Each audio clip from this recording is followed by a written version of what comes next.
यहाँ कहा गया है suppose n is a positive integer, right, n belong to positive integer such as the equation given that n square plus 48 is the perfect square, right? What is the number of such n? तो perfect square कहा गया है, तो perfect square के पहले हम meaning समझते हैं कि what is the meaning of perfect square, right. Perfect square के मतलब होता है कि पूर्ण वर्ग जो एक ही संख्या के स्क्वायर है, जैसे 4 2 का स्क्वायर है, 9 3 का स्क्वायर है, राइट, 100 10 का स्क्वायर है, 36 6 का स्क्वायर है, यानी ये सब परफेक्ट स्क्वायर है ना। परफेक्ट स्क्वायर हो गया, तो यानी हम यहाँ देख रहे हैं कि परफेक्ट स्क्वायर के लिए क्या होना चाहिए, या तो इवन पावर होना चाहिए, राइट, और मल्टीपल ऑफ 2 होना चाहिए, पावर में मल्टीपल ऑफ 2 होना चाहिए। अब इसका मतलब हुआ मल्टीपल ऑफ 2 के मतलब हो गया कि जैसे 10 पावर है तो इसको हम लिख सकते हैं 2 × 5, है ना। तो ये भी हो गया कि पूर्ण वर्ग हो गया, है ना।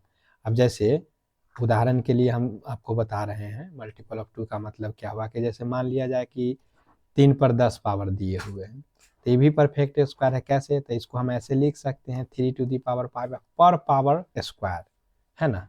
तो ये भी परफेक्ट स्क्वायर हो गया, 3 टू दी पावर 5 का ही परफेक्ट स्क्वायर हो गया। तो यानी परफेक्ट स्क्वायर होने के लिए पावर में या तो इवन पावर होना चाहिए या मल्टीपल ऑफ 2 होना चाहिए, यानी पावर को मल्टीपल ऑफ 2 होना चाहिए, तब जाके वो परफेक्ट स्क्वायर होगा।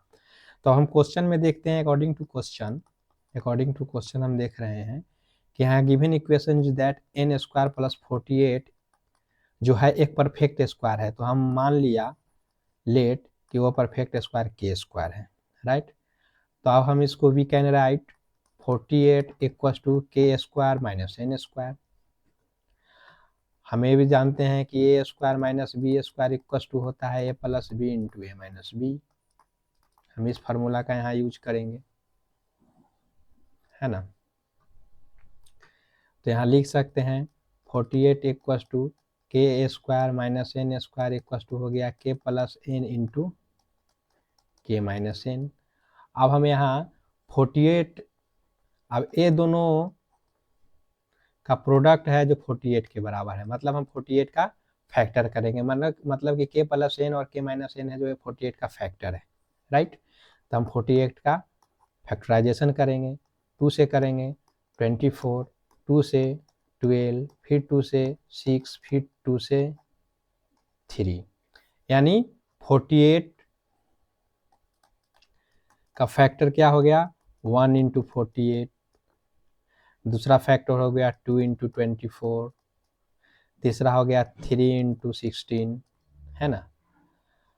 चौथा हो गया 4 × 12, पंचमा हो गया 6 × 8, है ना। यही फैक्टर हो गया टोटल।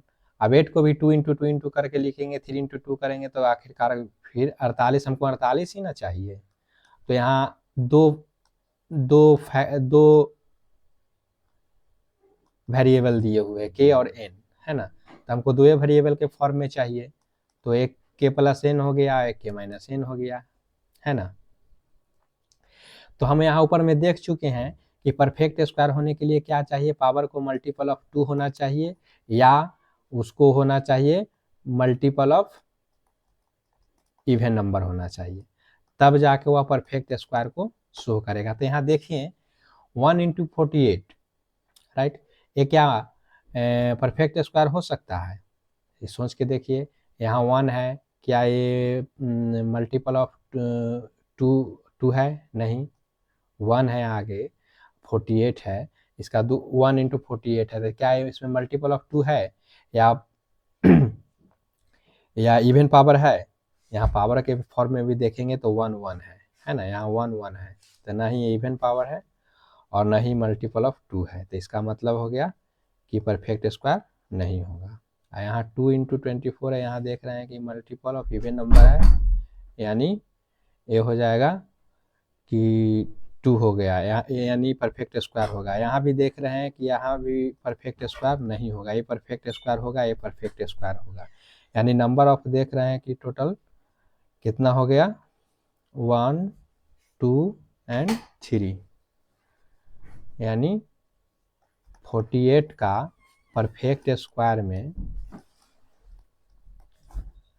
टोटल पॉसिबल नंबर जो हो गया पेयर का कितना हो गया, एगो 2 इंटू 24 हो गया, एक 4 इंटू 12 हो गया, और एक 6 इंटू 8 हो गया, यानी टोटल 3 पेयर हो गया, है ना।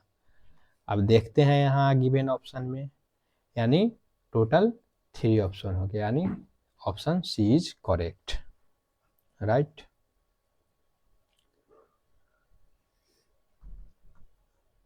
Thank you.